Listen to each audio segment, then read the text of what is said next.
പരിശുദ്ധമായ റമളാൻ കഴിഞ്ഞാൽ നോമ്പെടുക്കാൻ ഏറ്റവും ശ്രേഷ്ഠമായ മാസം ഏതാണെന്നറിയോ? ഹബീബായ സല്ലല്ലാഹു അലൈഹി വസല്ലം തങ്ങളുടെ വാക്കുകളിൽ നിന്ന് നമുക്ക് മനസ്സിലാക്കാൻ പറ്റുന്നത് മുഹറം മാസം എന്നുള്ളതാണ്. അഫ്ളലു സിയാമി ബഅദ റമളാന ഷഹ്റുല്ലാഹിൽ മുഹറം. റമളാൻ കഴിഞ്ഞാൽ നോമ്പെടുക്കാൻ ഏറ്റവും ശ്രേഷ്ഠമായത് മുഹറം മാസമാണ്. പക്ഷേ മുത്തുനബി സല്ലല്ലാഹു അലൈഹി വസല്ലം തങ്ങൾ ഏറ്റവും കൂടുതൽ നോമ്പെടുത്തത് ഈ പറഞ്ഞതിന് വിപരീതമായിട്ട് ഷഅബാൻ മാസത്തിലാണ്.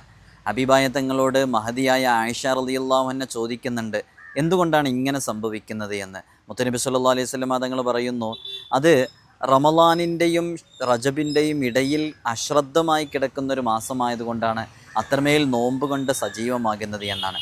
നാമും നമ്മുടെ ജീവിതത്തിൽ നോമ്പുകളെ കൊണ്ട് സജീവമാകേണ്ട ഒരു മാസമാണിത്. തുടങ്ങിയിട്ട് 15 ആകാൻ പോകുന്നേയുള്ളൂ. ധാരാളം നോമ്പുകൾ എടുക്കുക, ഖളാ വീട്ടാനുള്ളത് ഖളാ വീട്ടുക, നോമ്പും മുദ്ദുമുള്ളവർ അങ്ങനെ തന്നെ ചെയ്യുക. മുദ്ദ് മാത്രമുള്ളവർ, നോമ്പ് മാത്രമുള്ളവർ മസ്അലകൾ കൃത്യമായി മനസ്സിലാക്കി റമളാനിനെ സ്വീകരിക്കാൻ വേണ്ടി തയ്യാറാവുക.